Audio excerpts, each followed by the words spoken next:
Thanks. We Bioneers hover at an epic moment of environmental disruption and environmental healing. We've come to this amazing conference in San Rafael to seek truth that will lead to the visions and actions that we need for that healing. I believe that truth may be found in trees. Trees actually represent many truths. As a scientist, trees are known as a perennial woody plant having a main trunk and a distinct crown. To a poet, a tree literally means truth, the Old English word troth, which means something that is deeply rooted, something that has a strong trunk, something that sweeps the sky. I'm sure that you have your own truth about what trees mean. Many of you probably have a favorite tree, one that you might have climbed as a little kid or planted when your father died or when your daughter was born. And I'd like to invite you to just take a moment to imagine your tree, that tree, and to consider the values that it represents to you. A sense of place, a place to play, fruit, shade.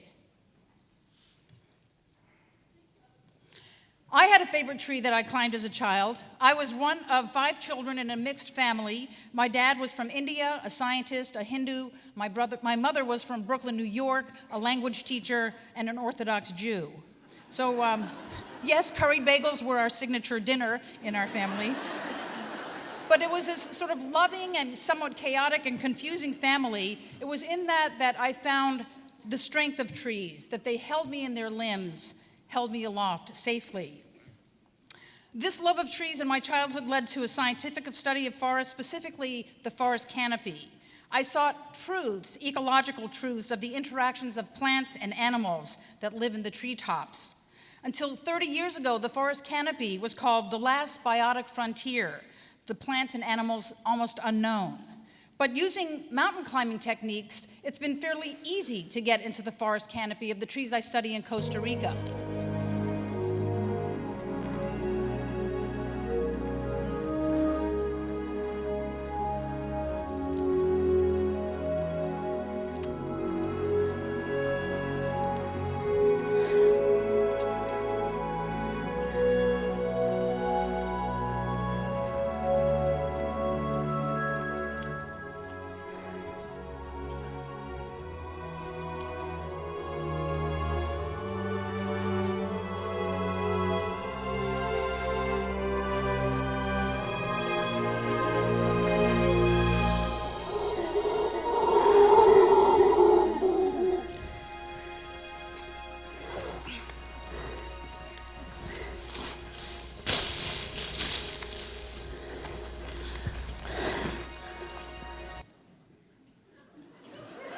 Yeah. Well, you should be clapping for that amazing tree I climbed, not myself. But once I've gotten into the trees, I found myself in a world that was incredibly biodiverse, with plants, mosses, ferns, birds, gliding mammals that are rarely or never seen on the forest floor. My students and I learned that these canopy-dwelling plants and animals are crucial to the workings of the forest as a whole. They are actually keystone animals and plants. They provide birds with food and with nesting materials. They intercept water and nutrients from atmospheric sources. But these ecological effects of these canopy-dwelling plants and animals are fast shrinking. Global climate change is reducing the amount of mist that arrives. Logging and agriculture are fragmenting or eliminating forest cover. And so scientists like me really need to communicate the truths of these situations to others, not only to other scientists, but to policymakers and to the general public. What I have found is that it's relatively easy to talk about these obstacles and problems to people like yourself, people who already know that trees and forests are important. But a growing proportion of the human population live in urban settings with very little connection to trees and other parts of nature. And so now I face the huge and seemingly immovable obstacle of indifference, of unawareness, of lack of stewardship of trees and other manifestations of nature. And so to overcome these obstacles, I look to the trees themselves to provide an answer to how I might move or shift these obstacles. Like the trunk of a tree, these problems are gigantic. They're deeply rooted, they're enormous, and they're resistant to change. But if I look upward and outward to the twigs, I realize that actually this tree does move. It is a dynamic entity. And so to document and explore this movement, I turned trees into artists. I tied paintbrushes onto the tips of twigs, held up paper, timed this for 2 minutes, and found that these trees were moving. They could create art. Being a scientist, of course, I had to find out how much they moved, and so I simply marked out the segments, added them up, multiplied the amount of movement or segment length by the number of twigs per branch, the number of branches per tree, the number of minutes per year, and I was able to come up with a number of how far a single Douglas fir tree had moved in a year. I'm sure you all have a number in your mind. I'll give you the answer, which is 186,540 miles. And although we laugh, we have to realize that by shifting our attention from the immovable obstacle of the trunk to the dynamic movement of the trees, of the twigs and the leaves, we can actually realize that that tree moves 7 times around the world. And so what I learned is that moving my gaze solely from science elsewhere, upward and outward, I might find answers to this obstacle of communicating the importance of science and the environment. What I've done is another truth that I learned from trees is that in trees, everything is connected. The trunk connects to the branches, to twigs, to twiglets. So if I can connect my ecological values of trees that I just described to you, that I learned from my scientific research, to other values that society has, I might have a chance to raise awareness and a sense of stewardship far beyond science and scientists. So I'll go over first aesthetic values, then spiritual, and then social justice values. Artists have been inspired by trees and forests for centuries. They gain value from trees because of the beauty and the form and what trees do to light. I have looked outward and onward from science to forge communications between forest conservation and artists. I created what I call Canopy Confluences, where I bring together several forest ecologists with artists, with musicians, with poets and creative writers to join me in the canopy to better understand the collective perceptions and communications that we have. We camp in remote forest locations for a week. I teach participants how to climb trees. I set up little platforms into the canopy, and I allow my guests to make art and music and poetry. Of the amazing work that has been produced, I'll show you 2. One is a sculpture by Bruce Chow. It's called Ether. He's a sculptor at the Rhode Island School of Design. He expressed what he learned from the scientists on that trip. The forest is dynamic. It falls, it breaks, it regrows. 2 months after this installation, it gradually began to fall apart, and Bruce allowed it to fall apart. The other picture is by an Inuit, Brian Arulalak, who had never seen a tree before we flew him down from Nunavut in the Northern Territories to join us in the confluence. We asked him to depict trees with fresh eyes, and he made that image of a tree with a stone cairn in front of it. When we asked him about that, he said that in his native tundra, stone cairns are used to guide the way, to be their pathways, to be their path makers. And so after a week, he said, he realized that trees are our path makers, our pathfinders. And when I realized that he had only seen and been with trees for a week, I think that is actually one of the most strong conservation statements that I've ever heard someone speak. In addition to visual artists, we brought musicians, and one of them was a hip-hop singer, a student of mine named Duke Brady, and he made a wonderful canopy rap song. Are you? Look up, expand your perspective. Don't clear cut and don't be so selective. Just another minute and I will leave you alone. Try walking a mile in a different biome. Now that gave me the idea to overcome an obstacle that I had worried about for decades, and that is how do we reach urban youth who may never see trees, may never encounter them in any positive way. So I hired a professional rap singer named Caution, and I also engaged some other biologists to take 40 at-risk students, middle school students from Tacoma, the inner city, to come to our campus. Caution and the students and the biologists explored the forest, explored our water beach. They went into these studios in the afternoon and made their own rap songs. And after a week of this work together, they went home with a CD that had nature expressed using hip-hop music, spoken word poetry, and rap music, using their own culture.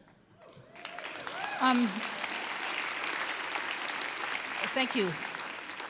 One thing I learned, though, was that rap music, for some reason, seems to appeal mostly to the young men. And so I felt that it was important to have some sort of feature for young women. And so we generated Treetop Barbie. She's been a huge hit. And the key here, in terms of scientific engagement, is the small booklet that you see about canopy plants and animals of the Pacific Northwest. This goes along with Treetop Barbie to the young girls and aunties who buy them for her. We approached Mattel about this to commercialize it. For some reason, they weren't interested. I couldn't understand that. So we now go ahead and just go to Goodwills and we buy used Treetop Barbies. We clothe them in the treetop clothing that volunteer seamstresses make, and we send these out. We're now working on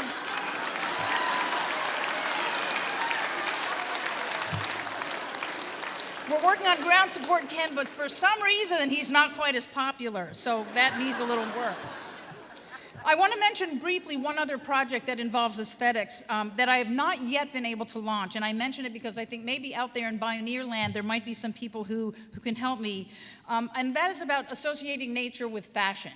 Now, as an academic, as you can see, from my own Goodwill dress here, I'm completely out of the fashion world. But I recognize that fashion has a huge, huge aesthetic and social draw to many people who might not ordinarily think about nature. And so what I'm hoping to do is to start a line of canopy camouflage clothing, basically to take the image of a canopy plant. There you see in the corner is Piper aridum. It grows in the cloud forest canopy of Monteverde where I work, which is sort of an endangered habitat. Make this clothing, turn it into a jacket. And the key here in terms of science engagement is a little hang tag that has information about the fact that this plant is endangered, that it's related to black pepper, the pepper that you put on your scrambled eggs in the morning, so that when I go into Starbucks and somebody sees my jacket and says, "Hey, Nalini, nice jacket," I can simply say, well, this is Piper aridum, it grows in the Monteverde cloud forest, it's endangered, and it's related to the black pepper that you put on your family. And that way, every person wearing fashion that we associate with consumerism can in fact be turned into a tool to raise awareness, to overcome that obstacle that I talked about.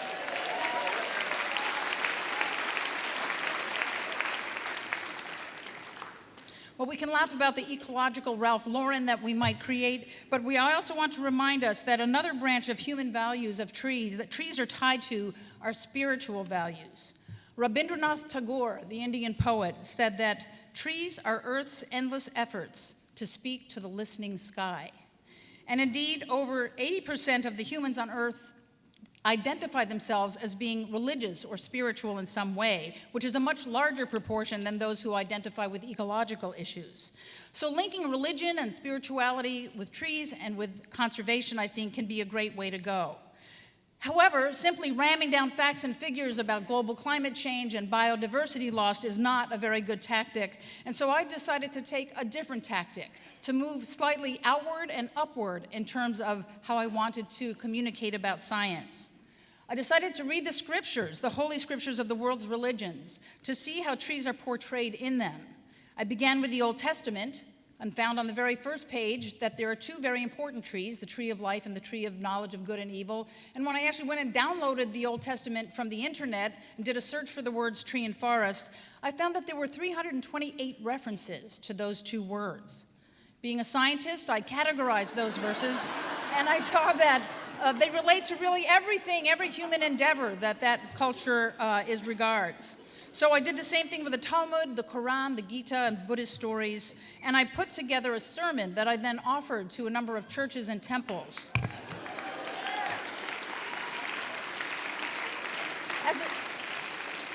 As it turned out, the Unitarians were the first ones who let me into their pulpit. But that was followed by Baptists, by Catholics, by Presbyterians, Buddhists, Jews, and so forth. I've also been reminding the congregants that there are a number of trees, almost always, that grow upon the grounds of the church itself. So my students and I are now creating small booklets in which we map and document the trees on the church grounds to remind them that it is not only the interior of the tree that is sacred, not only the cross of Christ, not only that six-sided star, but it's the trees, the worms, the beetles, and everything else that lives on that churchyard and around that churchyard that we should hold in sacred regard.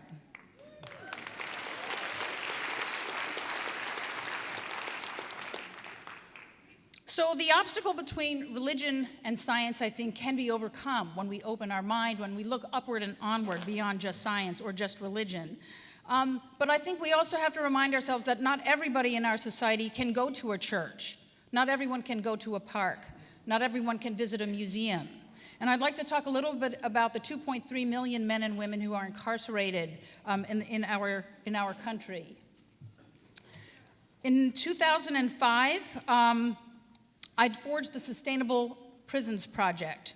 This is a collaborative project between the Evergreen State College, where I taught, and the Washington Department of Corrections. The idea was that those who have committed crimes in society, it doesn't mean that they can't relate to nature or benefit from the idea of science and the environment. And so I began a series of seminars, scientific seminars, in which we brought scientists and sustainability practitioners behind bars.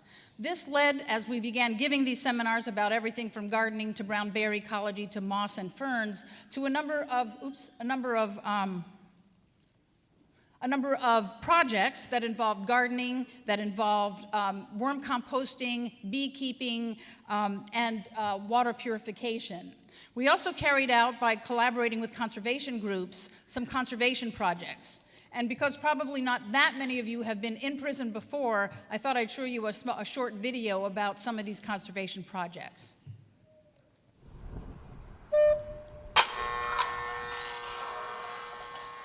Well, C.O. Hickman was mobbing down the hallway one day, and he was talking about, yeah, I'm in charge of the frogs. I'm in charge of the frogs. I go, frogs? Because, yeah, they're going to be growing frogs here. I said, I'm your guy. That to me is the best part. It's about being, a part of something bigger. Science is about that. I mean, it's about adding to a knowledge body that's bigger than any one person, any one lifetime, any one society. And so this is kind of a little microcosm of that. It's science in a different environment. Within the Puget Sound region for Prairie Restoration, there's more and more work to do with fewer resources. One of the things that Stafford Creek's going to really be able to help us out on is grow a lot of the plugs for the prairie species that we're going to be using to restore these areas. We're doing 8 or 10 species. We're doing a total of 200,000 plants. They're going to grow out a lot of the plugs for us to put in a permanent seed bed on Fort Lewis. And we're going to be able to collect that seed to use in our restoration projects. See, like, this is a little too much, but you just use a very little. So like salty, like putting salt on your food or something, I want to see how they come up. Habitat restoration is critical, and it's going to be done by somebody somewhere. So why not utilize a facility where it's a very controlled environment and we have the resources to provide that kind of a research project or a science project, and it's a perfect match.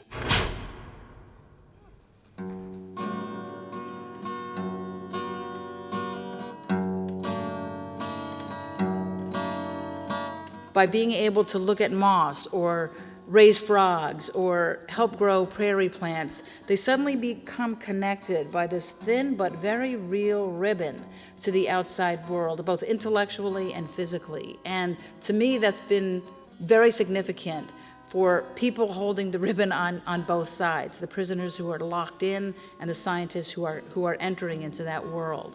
And that's a connection that I think is really, I think, what the project is all about.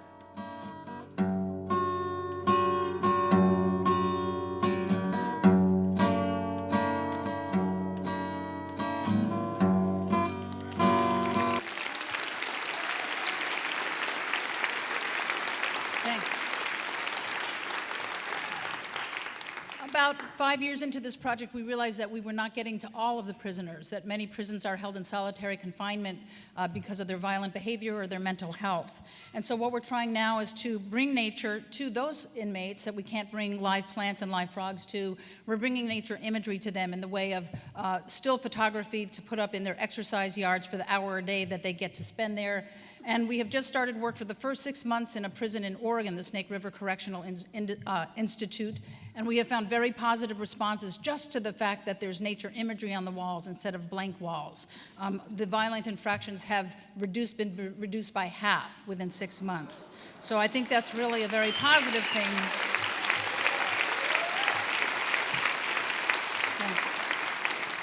I think it shows us the power of nature, actually, in terms of being able to have that sort of a response. So this may seem very far from tree climbing. Talk to inmates and doing rap songs and, prisons and churches and that sort of thing. Very different, very far away from the climbing of trees and exploring new species of biota. But I actually think that this is really the very same activity. These activities are all the same. These are truths. These are truths that we must remember, that vision can turn into action, even by those that we least predict. And sometimes I'm actually kind of amazed that these projects work. And I ask myself, is this because we're overcoming the obstacles because of the truth of trees? Is it because I'm a female, a woman? Is it because I'm a tree biologist? Is it like a Hindu-Jewish thing that might be going on here? I actually don't think any of those are the case. I think that we can all do this kind of work in a small way or a big way. There are many ways to inspire healing of the earth, all relating to the tree truth that everything is interconnected, that trunks join to branches, join to twigs, and join to twiglets.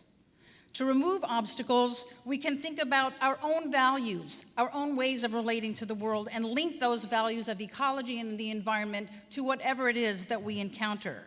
I have used trees, and that has been a rich arena for me to reach out.